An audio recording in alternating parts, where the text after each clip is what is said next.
Hey guys, in this video we're going to take a look at how you can clear notifications from your Apple Watch 7.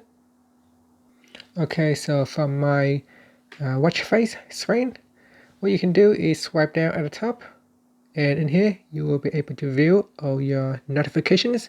If you want to clear a single notifications, you can swipe across and tap on the remove button.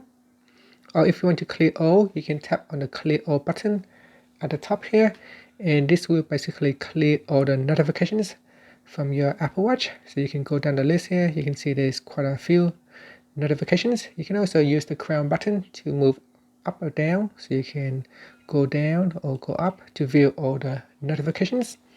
Once you have deemed all the notifications are not important, you can tap on the clear all button here, and that will remove all the notifications from your watch. And that's it. Thank you for watching this video. Please subscribe to my channel for more videos.